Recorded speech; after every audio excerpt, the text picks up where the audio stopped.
এতিয়াকৈ সেই কথাটো খুব চৰ্চা লাভ কৰিছে। আমি সংবাদ মাধ্যমতো দেখিছো আৰু বহু ব্যক্তিৰ মুখে মুখে শুনিছো, বিভিন্ন ব্যক্তিয়ে কৈছে যে দৰং জিলাত এইবাৰ দৰং জিলা পৰিষদৰ যি 12খন আমাৰ সমষ্টি আছে, 12টা সমষ্টিৰ ভিতৰত 7টাতে আম আদমি পাৰ্টিয়ে জয়ী হ'ব বুলি এটা মানে প্ৰচাৰ চলি আছে, বাহিৰত এটা খবৰ আহিছে। আচলতে এই খবৰটো সত্য বুলি আমি মানি ল'ব পাৰো এইকাৰণে, কাৰণ যোৱা এটা বছৰত আমাৰ যি সাংগঠনিক সক্ৰিয়তা আছিল দলৰ, সেই সাংগঠনিক সক্ৰিয়তা যথেষ্ট পৰিমাণে বৃদ্ধি হৈছে। আৰু আমি অকল সংখ্যালঘু অঞ্চল বুলিয়ে নহয়, সংখ্যালঘু মানে অধ্যুষিত অঞ্চল বুলিয়ে নহয়, সংখ্যাগুৰু অধ্যুষিত অঞ্চলতো আমাৰ দলৰ প্ৰভাৱ পৰিছে। আৰু যিসকলে অত্যাচাৰী বিজেপি আৰু অহংকাৰী কংগ্ৰেছক বিদায় দিব বিচাৰিছে, তেওঁলোকে নিশ্চিতভাৱে আম আদমি পাৰ্টিক আদৰি লোৱা দেখা গৈছে। আৰু আমি আশা কৰো যে দৰঙতো নিশ্চিতভাৱে আম আদমি পাৰ্টিক ৰাইজে আদৰি ল'ব। আৰু অনাগত যি পঞ্চায়ত নিৰ্বাচন আছে, সেই পঞ্চায়ত নিৰ্বাচনৰ দৰং জিলা পৰিষদ এইবাৰ আম আদমি পাৰ্টিৰ হাতত থাকিব। লোকসভা নিৰ্বাচনৰ যিটো প্ৰেক্ষাপট আছিল, তাত এটা কথা খুব স্পষ্টকৈ আছিল যে যি অত্যাচাৰী শাসক আছে, এই বিজেপিক আঁতৰাব লাগে, শাসনৰ গাদীৰ পৰা বিজেপিক আঁতৰাব লাগে।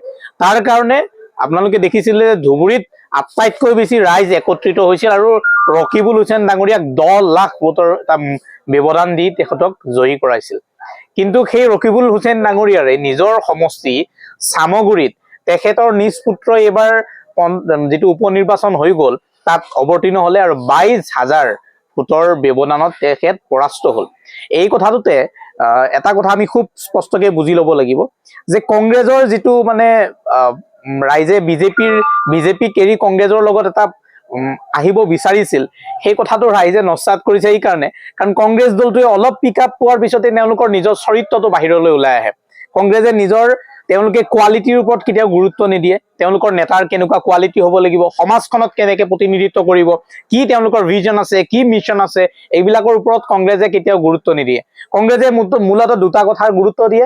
প্ৰথম কথাটো হ'ল মানুহজনৰ টকা আছে নে নাই, 2 নম্বৰ কথাটো হ'ল তেখেতৰ বংশত তেখেতৰ পিতৃ মাতৃ বা কোনোবা বংশৰ মানুহ ৰাজনৈতিকভাৱে প্ৰতিষ্ঠা লাভ কৰিছে নে নাই বা ৰাজনৈতিকভাৱে প্ৰতিষ্ঠিত হয় নহয়, এই দুটা কথাতে কংগ্ৰেছে সাধাৰণতে গুৰুত্ব দিয়ে।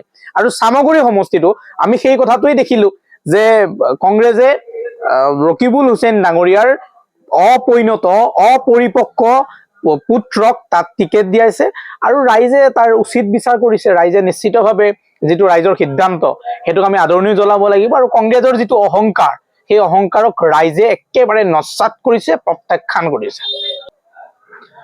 বিহালী সমষ্টিটো সেই কথাটো প্ৰতিফলিত হল যে কংগ্ৰেছ দলটোৰ যে কোনো নীতি নাই, কোনো আদৰ্শ নাই, সেই কথাটো স্পষ্ট হৈছে। বিহালী সমষ্টিটোত আমি জানিব পৰা অনুসৰি বা আমাৰ হাতত তথ্য থকা অনুসৰি বিহালী সমষ্টিটোৰ দায়িত্ব আছিল সাংসদ গৌৰৱ গগৈ ডাঙৰীয়াৰ হাতত।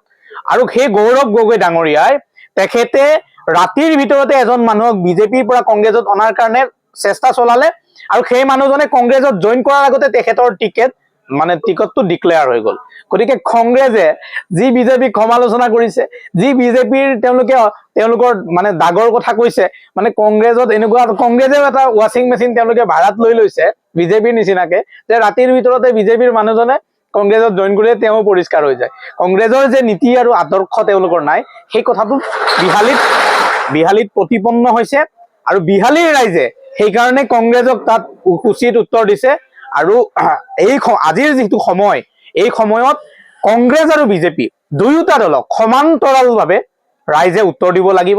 যদি অসমখন ভালকৈ থাকিব লাগে, যদি আমাৰ ভাৰতবৰ্ষখন সাংবিধানিকভাৱে আমি যি নিৰাপত্তা পাব লাগে, আমাৰ ৰাইজৰ যিখিনি মৌলিক প্ৰয়োজন আছে, সেই মৌলিক প্ৰয়োজন পূৰণ হ'ব লাগে, তেতিয়াহ'লে ৰাইজে সমান্তৰালভাৱে কংগ্ৰেছ আৰু বিজেপি দুয়োটা দলকে বিদায় দিব লাগিব।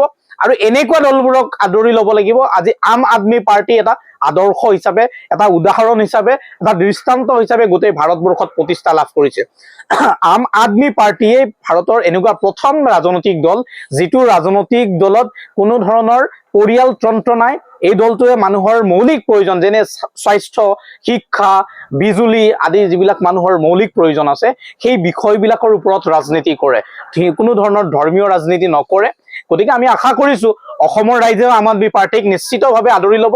আৰু এই যি দুটা দল আছে, অত্যাচাৰী বিজেপি আৰু অহংকাৰী কংগ্ৰেছ, এই দুয়োটা দলকে ৰাইজে পুনৰবাৰ নস্যাৎ কৰি উচিত উত্তৰ দিব। আমাৰ ইতিমধ্যে শীৰ্ষতম নেতৃত্বৰ পৰা যি নিৰ্দেশনা আহিছে সেই নিৰ্দেশনা অনুসৰি দৰঙৰ প্ৰত্যেকটো পঞ্চায়তৰ আমাৰ কাউন্সিলৰৰ টিকট দিয়া হ'ব, জিলা পৰিষদৰ টিকট দিয়া হ'ব আৰু প্ৰত্যেকটো ৱাৰ্ডত আম আদমি পাৰ্টীয়ে এজনকৈ ব্যক্তিক সমৰ্থন কৰিব। তেখেত আম আদমি পাৰ্টীৰ সমৰ্থিত প্ৰাৰ্থী হিচাপে নিৰ্বাচনত অৱতীৰ্ণ হ'ব পাৰিব।